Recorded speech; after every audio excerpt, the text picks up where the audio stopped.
Bienvenue dans ce module de formation destiné à la saisie via les journaux de trésorerie.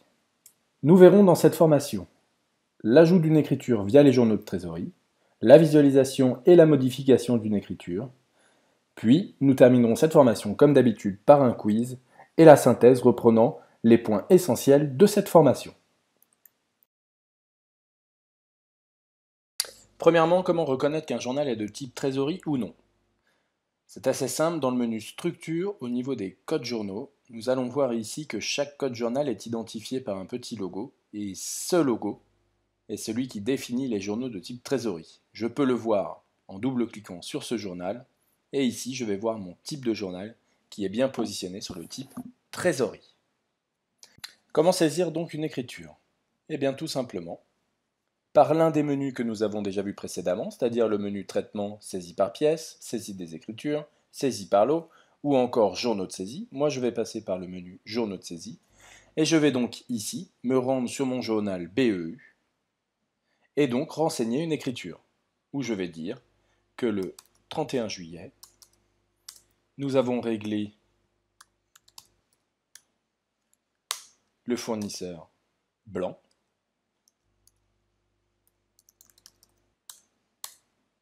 donc règlement, c'est-à-dire au débit.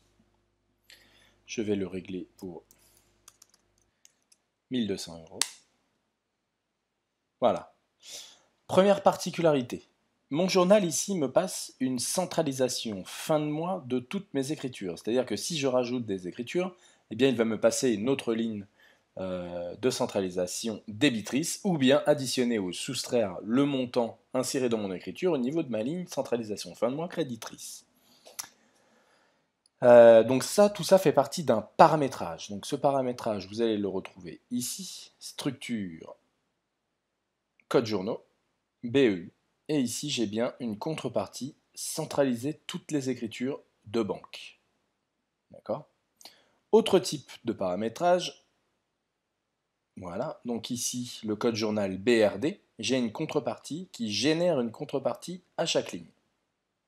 Donc si je finis ici mon exemple, si je passe une autre écriture, par exemple, je refais un virement à Monsieur Blanc,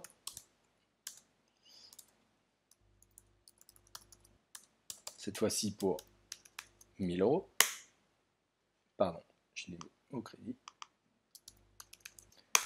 pour 1000 €, j'ai bien ici mon solde de centralisation qui vient d'être augmenté de 1000 € pour se retrouver à 2200 €. Maintenant, si je reçois un règlement client, 34, voilà, donc là j'ai bien mes centralisations qui vont se faire fin de mois. Au niveau de la contrepartie à chaque ligne, ça va se passer comme cela. Je reprends mon exemple du 31, je vais prendre blanc, règlement, pour 1200 €, voilà. Et là, je vais avoir une ligne de banque qui va me permettre d'enregistrer 1200 €. Je refais mon autre exemple de blanc pour 1000 €. Et ensuite, mon client Carat pour 5000 €.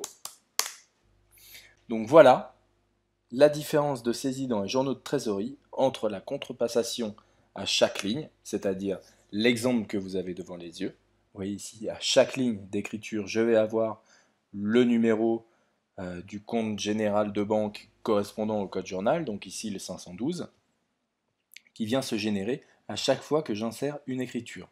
Maintenant, l'autre exemple, c'est une centralisation fin de mois. C'est ce que vous voyez ici à l'écran. À chaque fois que je vais passer une écriture, le logiciel va me passer une centralisation fin de mois. Ce paramétrage va influencer les options de rapprochement bancaire que nous verrons dans une future formation. Maintenant, gardez à l'esprit que tout ce que nous avions vu précédemment dans les formations s'applique également dans les écritures, dans les journaux de trésorerie, à savoir au moins dans le menu structure, code journal. N'oubliez pas qu'également qu'un type de trésorerie ici, on peut autoriser la saisie analytique, oui non, on peut le mettre au sommeil, Voilà, donc la numérotation. On retrouve exactement les mêmes options que ce que nous avons vu pour une écriture plus classique dans les journaux d'achat ou bien de vente. Pour modifier une écriture saisie dans un journal de type trésorerie, c'est tout aussi simple que dans un journal de type achat ou vente, c'est-à-dire menu traitement, journaux de saisie, je sélectionne mon journal, et ici je vais modifier mon écriture, par exemple mon règlement à l'entreprise blanc, au lieu de 1200, je vais mettre 12 000. Voilà, ici je suis dans la méthode de la centralisation fin de mois, c'est-à-dire que ma centralisation a été modifiée également. Maintenant, concernant l'autre méthode de la contrepartie à chaque ligne, c'est la même chose. Je modifie ici mes 12 000, soit je repasse une ligne 512 pour la différence, c'est-à-dire 10 800, soit ici, je modifie cette ligne-là pour lui ajouter 12 000 euros. Attention, en modification, les contrôles de cohérence sont les mêmes que dans tous les journaux, c'est-à-dire si votre écriture est lettrée ou bien le rapprochement bancaire a été fait, vous n'allez pas pouvoir modifier le montant de cette écriture. Il faudra donc casser le lettrage ou bien casser le rapprochement bancaire pour pouvoir modifier cette écriture. Nous voici arrivés au quiz concernant cette formation, la saisie via les journaux de trésorerie.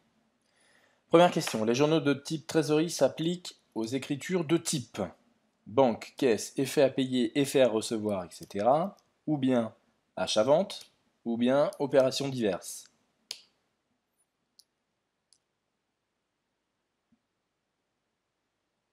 Ce ne sont pas de type achat-vente. Ce n'est pas de type opération diverse. La bonne réponse étant banque, caisse, effet à payer, effet à recevoir, etc. Question suivante. Je peux modifier le montant d'une écriture. Réponse 1, lettré. Réponse 2, non lettré, non rapproché. Dernière réponse, rapproché.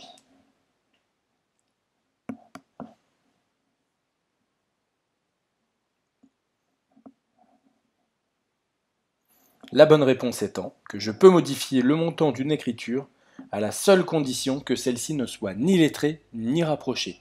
Dans le cas où l'écriture que je souhaite modifier ou bien même supprimer soit lettrée ou rapprochée, il faudra donc casser le lettrage en allant soit dans la gestion des comptes tiers, soit dans la gestion des comptes généraux pour intervenir sur le lettrage, ou bien aller dans le rapprochement bancaire pour supprimer la pièce de rapprochement liée à cette écriture. Ce qu'on peut dire en synthèse de cette formation concernant la saisie via les journaux de trésorerie. Eh bien, tout d'abord, que les journaux de trésorerie s'appliquent aux journaux bancaires, c'est-à-dire pour saisir vos écritures de banque, vos écritures de caisse, vos effets à payer, vos effets à recevoir, etc. Ensuite, qu'il existe deux méthodes de saisie, à savoir la contrepartie à chaque ligne ou bien la centralisation fin de mois. Ensuite, qu'il existe les mêmes automatismes de saisie que pour les autres types de journaux, à savoir achat, vente ou bien général, c'est-à-dire que vous allez pouvoir vous baser sur de la saisie analytique, également faire de l'automatisme d'écriture via les modèles de saisie, et ainsi de suite.